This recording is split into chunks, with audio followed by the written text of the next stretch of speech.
오늘 그 본문에는 이제 어떤 사람이 큰 잔치를 베풀고 여러 그 친구들을 초청을 했는데 당일이 되어서 하인들이 모시러 갔더니 다 바쁜 일을 핑계대고 안 왔다. 그래서 주인이 거리와 골목으로 나가서 이제 손님들을 청해 오게 하고, 그래도 자리가 남아서 길과 산 울타리까지 가서 손님들을 강권하여 잔치자리를 채웠다 라는 비유를 예수님께서 말씀하십니다. 이 비유는 이렇게 이런저런 핑계를 대고 교회 예배에 빠지면 안 된다, 강권하여 데려다가 예배당을 채워라, 그런 말씀이 아닙니다. 이 말씀의 초점은 우리 구원받은 성도들은 어떤 자격이 있는 사람들이 아니라 길과 산 울타리에 있던 사람들처럼 전혀 의외의 사람들인데, 오직 하나님의 은혜로 구원을 얻은 것이니 이 기독교 신앙과 구원에 대하여 의수될 수 있는 사람은 아무도 없다 라는 비유입니다. 조금 안심이 되시죠? 이 비유가 등장하는 그 배경은 우리 지난 시간에 보았던 14장 1절부터의 안식일에 예수께서 한 바리새인 지도자의 집에 떡 잡수시러 들어가셔서 이제 생긴 일들입니다. 이 자리에 여러 사람들이 있었죠. 저들이 자신들의 어떤 우월감 속에서 교제하며, 말하자면 자신만만해하는 것을 보시고 이제 예수님께서 여러 가지로 꾸중을 하시는 장면들입니다. 안식일에 병 고쳐주시는 것, 그 다음에 높은 자리에 앉지 말라고 하시는 것, 그리고 가난한 이들, 병든 자들에게 긍휼을 베풀며 어려운 사람들과 진실한 교제를 가지라 하는 데까지 이르자, 오늘 이제 본문 15절에 있듯이 함께 먹는 사람 중에 하나가 말하자면 예수님께 반박을 하는 것입니다. 밥 먹는데 자꾸 뭐라고 그러십니까? 불편했겠죠.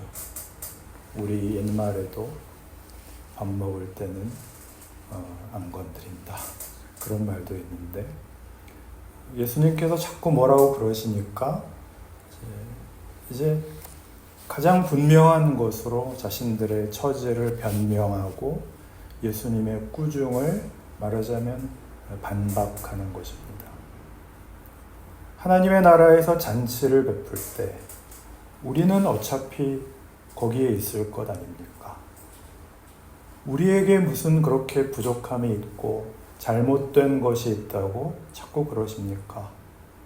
라고 이제 말을 하자 예수님께서 더 심각한 말씀을 하시죠. 이 비유의 끝 24절을 보면 내가 너희에게 말하노니 전에 청하였던 그 사람들은 하나도 내 잔치를 맛보지 못하리라. 이렇게 됨으로써 이게 아주 생각보다 불꽃 튀는 그런 대화였던 것을 짐작할 수 있습니다. 예수님이 공생애를 사시던 당시에 바리새인들은 이스라엘에서 정치적으로나 종교적으로나 어떤 지도자급에 있고 또 모범적이고 존경받는 사람들이었습니다. 그들 스스로가 이것이 하나님께 대한 올바른 순종의 길이다 라고 생각하고 늘 그 모범을 보인 것이 바리새인들의 삶이고 저들의 가르침이었습니다. 그러나 예수님은 저들과 사사건건 부딪히십니다. 오늘은 그 대목 중에서 확신에 관한 문제를 다루고 있습니다. 구원의 확신이죠. 바리새인들이 하나님 나라에서 우리는 당연히 이 떡을 먹을 것입니다. 말하자면 우리는 당연히 구원의 확신이 있습니다. 에 대하여 주님께서 겉다위로 생각하는 것들은 하나도 구원 못 받는다 라고 답하심으로 아주 정면으로 충돌해버렸죠. 구원의 확신에 대한 이 문제를 이해하기 위해서 로마서 8장에 보시면 이런 말씀이 나옵니다. 로마서 8장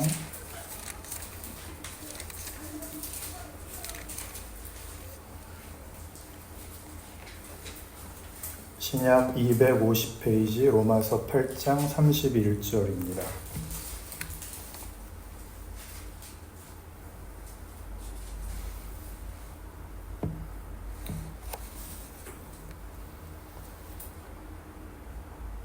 (31절부터) 우리 (34절까지) 같이 읽겠습니다. 시작. 그런즉 이 일에 대하여 우리가 무슨 말하리요? 만일 하나님이 우리를 위하시면 누가 우리를 대적하리요? 자기 아들을 아끼지 아니하시고 우리 모든 사람을 위하여 내주시니가 어찌 그 아들과 함께 모든 것을 우리에게 주시지 아니하겠느냐? 누가 능히 하나님께서 택하신 자들을 고발하리요? 의롭다 하신 이는 하나님이시니 누가 정죄하리요? 죽으실 뿐 아니라 다시 살아나신 이는 그리스도 예수시니 그는 하나님 우편에 계신 자요 우리를 위하여 간구하시는 자시니라. 기독교 신앙에 대해서 우리가 기독교 신앙의 진정성과 운명을 확신하는 것은 그 확신의 근거가 하나님께 있기 때문입니다.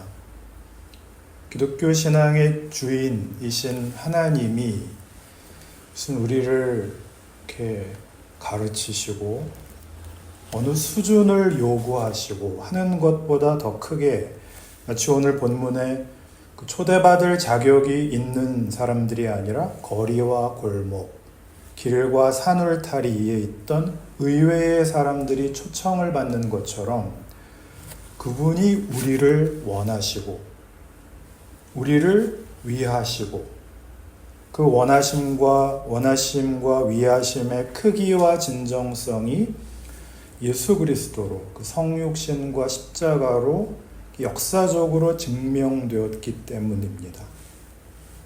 그러니까 예수 그리스도로 말미암는 구원이라는 그 하나님의 은혜와 신실하심과 전능하심을 근거로 하여 확신이라는 것이 가능하게 됩니다. 우리가 흔히 얘기하는 어떤 구원의 확신이라는 것이 깨달음의 정도와 종교적 행위의 유무와 그리고 신앙적 신념의 수준이나 감정적인 어떤 것으로 가지는 것이라면 그것은 잘못된 확신일 수 있다 라는 것이 오늘 잔치 비유의 핵심입니다.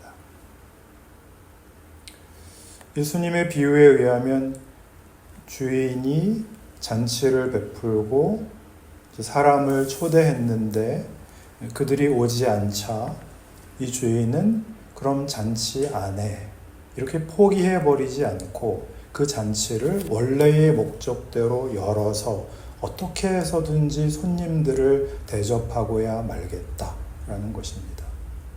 우리 신약 복음식으로 얘기를 하자면 예수님이 인류에게 사랑과 복을 기어코 주시고야 말겠다라는 구원에 관한 하나님의 집념이죠. 그리고 거기에 초대받은 자들의 조건 역시 주인의 의지에 달려있지 손님의 자격에 달려있지 않다라고 이 비유가 가르치는 것입니다. 그러면 우리가 구원의 확신을 가진다는 것이 잘못되었다는 말입니까? 구원을 의심해 보아야 할까요? 우리는 구원에 대하여, 이 구원의 확신이라는 문제에 대하여 어떻게 이해를 해야 할까요? 알 듯 모를 듯 어려운 문제입니다. 고린도전서 1장에서 이 문제를 이렇게 얘기합니다. 로마서 다음에 고린도전서가 있습니다. 고린도전서 1장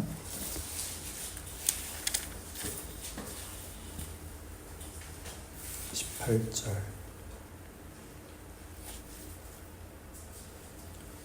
18절부터 24절까지를 읽겠습니다. 시작. 십자가의 도가 멸망하는 자들에게는 미련한 것이요 구원을 받는 우리에게는 하나님의 능력이라. 기록된 바 내가 지혜 있는 자들의 지혜를 멸하고 총명한 자들의 총명을 폐하리라 하였으니 지혜 있는 자가 어디 있느냐 선비가 어디 있느냐 이 세대의 변론가가 어디 있느냐 하나님께서 이 세상의 지혜를 미련하게 하신 것이 아니냐 하나님의 지혜에 있어서는 이 세상이 자기 지혜로 하나님을 알지 못하므로 하나님께서 전도에 미련한 것으로 믿는 자들을 구원하시기를 기뻐하셨도다. 유대인은 표적을 구하고 헬라인은 지혜를 찾으나 우리는 십자가에 못 박힌 그리스도를 전하니 유대인에게는 거리끼는 것이요 이방인에게는 미련한 것이로되 오직 부르심을 받은 자들에게는 유대인이나 헬라인이나 그리스도는 하나님의 능력이요 하나님의 지혜니라. 복음을 가장 크게 이렇게 설명을 합니다. 이 복음은 유대인에게는 거리끼는 것입니다. 이방인에게는 미련한 것입니다. 이방인은 헬라인을 가리키죠. 여기서 유대인, 헬라인은 이 당시 유대의 세계관에서는 전 세계인을 뜻합니다. 말하자면 내국인, 외국인 그런 뜻이죠. 이 안에 다 포함이 되죠. 유대인에게 이 복음이 거리끼는 이유는 유대인들에게 있어서는 말하자면 율법을 지켜야 구원인데 복음은 은혜를 선포하기 때문입니다. 헬라인에게 진리는 논리적이어야 됩니다. 합리성이 있어야 되는데 여기에는 합리성이 없습니다. 역시 복음은 은혜에 속하기 때문이죠. 값 없이 구원을 얻는다. 이것은 논리성을 벗어난 것이죠. 그래서 예나 지금이나 기독교는 배타적 종교라고 합니다. 배타적이라는 말은 두 가지 의미로 쓰이는데 하나는 말이 안 되는 얘기를 한다는 약간 놀리는 표현입니다. 너희 예수쟁이들은 그렇게 무책임하게 살면서 어떻게 은혜라는 이름으로 자기 변명을 하느냐 라는 의미에서 배타적이라는 표현은 우리에게 아픈 지점입니다. 그러나 역설적으로 기독교가 말하는 은혜는 본래 배타성을 가지는 것이 사실입니다. 은혜의 배타성이란 은혜는 이해되지 않는 것이며 관념과 논리, 합리성을 거부한다 라는 데 대한 표현입니다. 예수로만 가능한 은혜를 얘기하기 때문에 배타적 진리라고 합니다. 예수님만이 은혜의 근원자이십니다.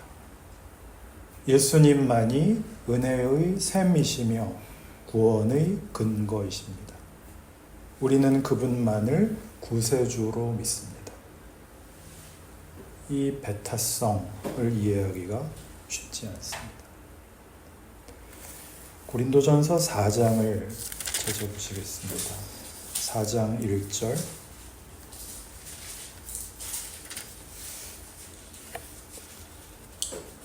1절부터 7절까지를 같이 읽겠습니다. 시작. 사람이 마땅히 우리를 그리스도의 일꾼이요 하나님의 비밀을 맡은 자로 여길지어다. 그리고 맡은 자들에게 구할 것은 충성이니라. 너희에게나 다른 사람에게나 판단하는 것이 내게는 매우 작은 일이라. 나도 나를 판단하지 아니하노니 내가 자책할 아무것도 깨닫지 못하나 이로 말미암아 의롭다함을 얻지 못하노라. 다만 나를 심판하실 이는 주시니라. 그러므로 때가 이르기 전 곧 주께서 오시기까지 아무것도 판단하지 말라. 그가 어둠에 감추인 것들을 드러내고 마음의 뜻을 나타내시리니 그때에 각 사람에게 하나님으로부터 칭찬이 있으리라. 형제들아, 내가 너희를 위하여 이 일에 나와 아볼로를 들어서 본을 보였으니 이는 너희로 하여금 기록된 말씀 밖으로 넘어가지 말라 한 것을 우리에게서 배워 서로 대적하여 교만한 마음을 가지지 말게 하려 함이라. 누가 너를 남달리 구별하였느냐? 내게 있는 것 중에 받지 아니한 것이 무엇이냐? 내가 받았은즉 어찌하여 받지 아니한 것 같이 자랑하느냐? 어디서 끊어 읽어야 될지 매우 난감한, 오늘따라 잘 끊어 읽기가 안 됩니다. 고린도 교회는 그 사도 바울이 그 코린트 지역, 우리 학교 때 배운 고대 건축 양식 중에 도리아식, 이오니아식, 코린트식 할 때 제일 화려하게 만든 그 기둥이 코린트 양식이었는데, 그 화려했던 당시 코린트 지방에 사도 바울이 세운 교회였는데 지식과 은사가 풍성한 교회였다고 고린도서에 기록되어 있습니다. 그 풍성함이 저들로 하여금 기독교 신앙의 중요한 자격이 그런 것들이다 라고 생각하게 만들었습니다. 말하자면 예수는 우리처럼 믿어야 돼. 신앙적 지식이 많아야 돼. 이런저런 은사가 나타나야 돼 라는 자랑이죠. 그래서 사도 바울이 이 문제로 인하여 이제 이 고린도 전후서를 쓰게 됩니다. 고린도 교회에 편지를 보내죠. 방금 한 얘기, 너희가 가진 것 중에, 기독교 신앙의 내용 중에 더우신가요? 좀 켜주세요.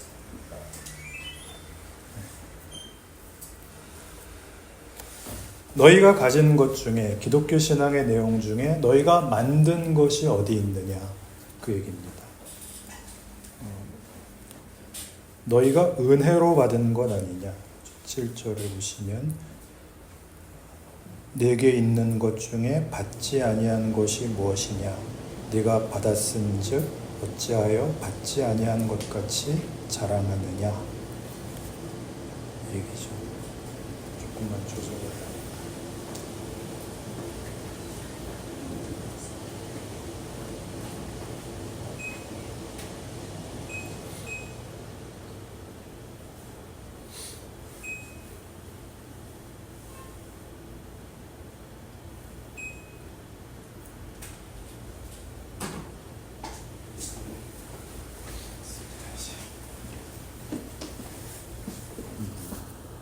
그러니까 너희가 가진 것은 모두 은혜로 받은 것 아니냐.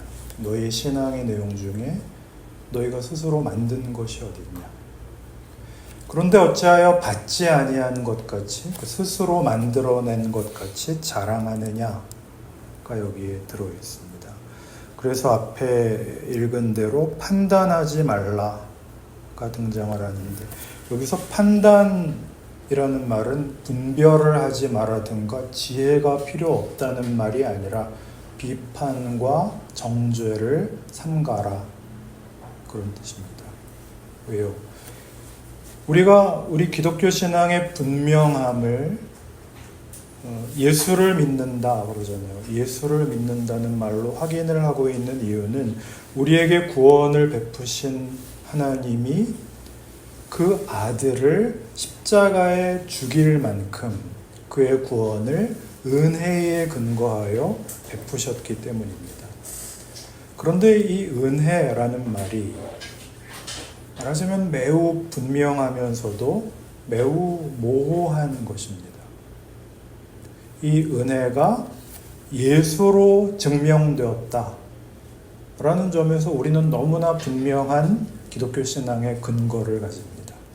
내가 구원을 받았다는 것과 나의 능력을 벗어나는 하나님의 은혜에 의하여 결국 승리할 것을 확신합니다. 기독교 신앙인의 확신이죠. 그러나 동시에 모호한 것은 그 은혜의 경계를 우리가 알 수가 없습니다. 바로 그런 이유 때문에 어떤 경우에도 우리는 누구를 정죄하여 내 신앙적 확신을 보충할 필요를 가져서는 안 됩니다. 누구까지 구원하실지 모른다는 거죠. 예수 외에는 구원의 길이 없습니다. 그렇죠? 그거는 아멘 하시죠? 물론 겉으로는 안 하시겠지만. 그러나 이 말이 길이 하나만 있고 다른 길은 다 틀렸다. 그게 아니라 예수께서 오셔서 이 전체를 다 끌어안으셨다. 라는 것을 분명히 해야 됩니다. 이것은 이른바 종교 다원주의에서 얘기하듯 산을 오르는 등산로가 여럿이 있는데 기독교를 믿든 불교를 믿든 이슬람을 믿든 결국 꼭대기에 가서는 같은 데 도착한다. 그 얘기와는 다릅니다. 예수가 아닌 예수를 만나지 않는 다른 길로 가면 다 막다른 길이기 때문에 돌아와서 예수를 믿지, 예수를 만나지 않고는 영원과 영생으로 연결될 수 있는 다른 입구가 없다. 입니다. 무슨 차이인지 아시겠습니까? 누군가는 지금 예수를 믿지 않고 다른 길을 가고 있습니다. 그러나 그 길을 돌고 돌아 그들을 예수께서 어떻게 끌어안으실지 우리는 모릅니다. 그러니 우리가 받은 은혜와 기독교 신앙을 확실하게 증거하는 일에 지금 나와 다른 길에 서 있고 지금 나와 다른 말을 하고 있는 자를 비판하고 정죄함으로써 내 자신을 확인하는, 내 확신을 증거하는 그런 데 쓸 필요가 없습니다. 그들이 가는 길과 예수 없이 사는 것이 예수를 믿고 예수로 인하여 사는 것과 어떻게 다른가? 무엇이 다른가? 그건 우리의 존재와 삶에서 증거되어야 합니다. 말이 아니라. 그러나 우리는 오직 배타성의 구별로 자신의 정체성을, 그 내용을 대신 채우려고 하는 바람에 만나면 언제나 모든 대화에 상투적이고 습관적인 신앙 용어 밖에는 얘기할 게 없는 그런 사람이 마치 좋은 신앙인인 것처럼 되었습니다. 대화를 하면 상대방이 대답할 시간을 주셔야 됩니다. 주거니 받거니 하는 게 대화죠. 우리는 늘 내가 상대방에게 은혜로운 얘기를 하려고 하고 교훈적인 얘기를 하려고 하고 설교를 하려고 하고 간증을 하려고 하고 그리고 상대방이 좀 다른 얘기를 하려고 하면 그런 얘기는 하지 마. 믿는 사람이 왜 그딴 소리를 해? 그런 말은 은혜롭지 않아. 무익해. 그러니까 하나님이 허락하신 무한한 은혜의 경계를 내 마음대로 좁히고 말끝마다 성경 구절을 들면서도 하나님의 의도와는 충돌하는 지난 설교에서 말씀드린 대로 하면 믿음은 좋다는데 가까이 가기는 부담스러운 그런 신자가 되었다면 너는 바리새인이다. 그렇게 얘기하는 게 오늘의 본문입니다. 너무 심하게 얘기했을까요? 뭘 그렇게까지 심하게 얘기합니까? 로마서 12장에 가면 이런 무시무시한 말씀이 나오기 때문입니다. 로마서 12장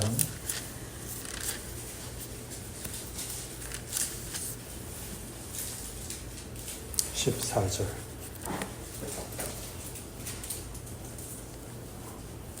14절부터 21절까지를 읽겠습니다.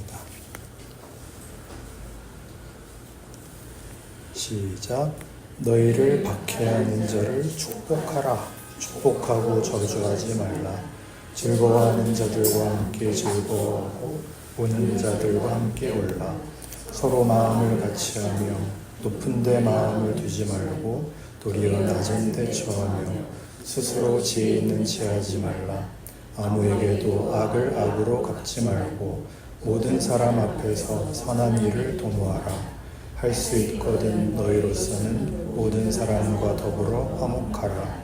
내 사랑하는 자들아, 너희가 친히 원수를 갚지 말고 하나님의 진노하심에 맡기라. 기록되었으되 원수 갚는 것이 내게 있으니 내가 갚으리라 하고 주께서 말씀하시니라. 내 원수가 줄이거든 먹이고 목마르거든 마시게 하라. 그리함으로 내가 숯불을 그 머리에 쌓아 놓으리라. 악에게 지지 말고 선으로 악을 이기라. 여기에 나오는 원수를 축복하고 저주하지 말고 모든 것을 참고 기다리고 하는 이런 일들은 기독교 신앙인의 어떤 실천적 덕목들, 진심과 겸손으로 상대방을 항복시키라. 그런 의미에서 요구되고 있지 않습니다. 너희가 이렇게 살아 선한 영향력으로 상대방을 감동시키라는 것이 아니라 경멸을 감수하라 고 하는 말입니다. 상대방을 강요하거나 설득하려고 하지 말고 경멸을 감수하라. 우리 아까 고린도전서 1장에서 본 바와 같이 십자가의 도가 유대인에게는 거리끼는 것이요 헬라인에게는 미련한 것이어서 우리는 계속 저들의 공격을 받게 되어 있습니다. 예수님이 십자가에서 죽으신 죄명은 참남죄였습니다. 감히 자기가 하나님의 아들이라고 한 죄로 참남죄로 처형을 받으십니다. 우리 예수 믿는 사람들은 세상 사람들이 보자면 말이 안 되는 사람들인 것이 사실입니다. 물론 요즘 우리 한국 개신교회가 그동안 그렇게 자랑하던 100년이 넘는 역사와 근사한 종교적 허우대의 실상이 무엇인지가 다 들통나고 있는 것 같아서 참 부끄럽습니다. 하긴 요즘이 아니라 그냥 계속 부끄럽고 있는 중이죠. 앞으로도 계속 부끄러울 전망입니다. 하나님은 계시던 말던 대통령이 임재하셔야 성공이라고 여기셨다던 진짜 참남죄의 원상, 축복의 통로가 아니라 매관매직의 통로였던 국가조찬 기도회부터 이번 기회에 싹 다 문 닫았으면 좋겠습니다. 의에는 둔감하고 이익에는 민감하여 국가 공동체의 안위쯤은 아랑곳 없이 다른 나라와 내통한 진짜 반국가 세력의 이적에 가까운 행위도 공론화되기를 바랍니다. 적나라하게 드러나고 있는 요즘 교계 관련 뉴스를 보다 보면 선교는커녕 저라도 교회를 뛰쳐나가고 싶다는 생각이 들기도 하고, 그럼에도 불구하고 하나님을 배신할 수만은 없어서 끝까지 자신의 자리에서 책임 있게 버티시는 그루터기 같은 신자들이 새삼 고맙기도 합니다. 그런데 늘 말씀을 드리지만 사실 기독교는 잘해도 욕먹는 곳입니다. 예수, 십자가, 사랑, 은혜, 자비, 생명, 진리, 그런 것들은 세상에서는 말이 안 되는 것이죠. 그래서 그것을 얻은 자들의 다름은 예수께서 그러셨듯이 이 세상에서 오해받고 십자가 지고 가야 되는 길이라는 겁니다. 감히 교회를 건드려 그렇게 누구라도 정죄하지 말고 우리 보고 죽으라는 거죠. 나는 우리 교회는 저런 종교 사기꾼들과는 다르다는 걸 하나님은 아실 거야. 그런 말도 하지 말고. 네, 하나님이 아시니까 감수하고 사시라는 겁니다. 싸잡아 하는 욕을 같이 먹어야죠. 그것이 신자인 우리가 마땅히 걸어가야 할 자기를 죽이는 십자가의 길이고 예수를 믿는 정당한 신앙생활입니다.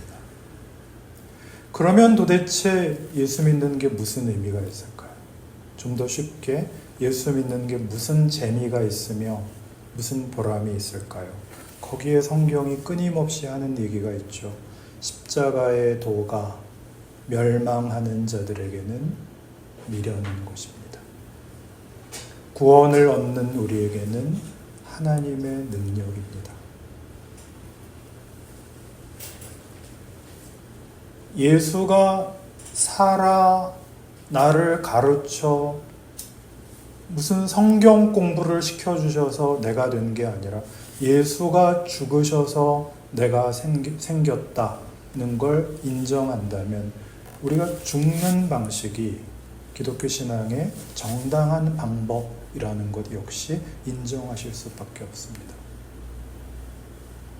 기독교의 신비는 우리의 주인이신 하나님이 우리를 위하여 당신이 지신다는 사실입니다. 사람을 위해 지시는 하나님. 이것이 은혜이죠.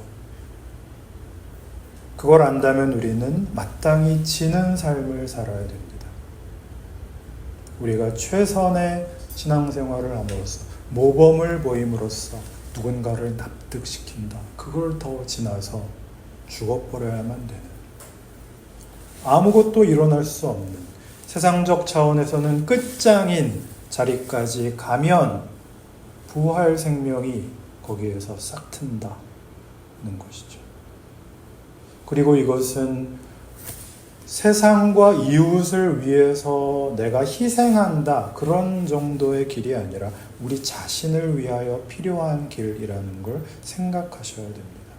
매일 안에서 들끓어 올라오는 우리의 존재가, 끊임없이 반복되는 좌절과 포기가, 그리고 체념이, 죽음이 죽음으로 끝나지 않고 실패가 실패로 끝나지 않는 은혜 속에 있다 라는 걸 안다면 우리는 견딜 수 있습니다. 그리고 우리는 우리의 운명에 대하여 소망을 가질 수 있습니다. 이것이 기독교 신앙의 신비이죠. 이런 얘기들이 그러면 아무것도 안 해도 되겠네, 그러면 신앙생활을 대충 해도 되겠네, 그렇게 우리들을 무책임으로 끌고 간다면 그것은 죄입니다. 하나님의 무한하신 것, 하나님의 신실하심을 가벼이 여기지 마시고 여러분 자신을 향한 하나님의 사랑과 신실하심에 대하여 올바른 응답을 하심으로 명예롭고 영광된 신자의 삶을 사시는 여러분과 여러분의 신앙이 되기를 바랍니다. 기도합시다.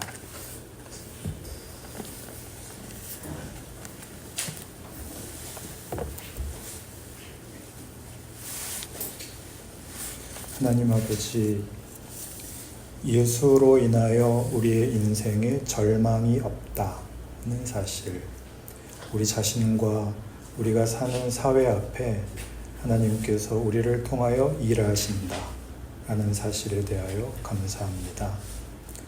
은혜가 가지는 무한한 하나님의 일하심을 인정합니다.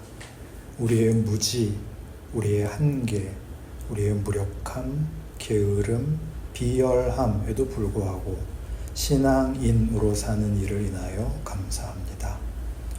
우리의 존재적 근거가 은혜에 있으니 더 열심히 책임 있게 살 것을 말씀 앞에서 약속합니다. 도와주시옵소서. 예수님의 이름으로 기도드립니다. 아멘.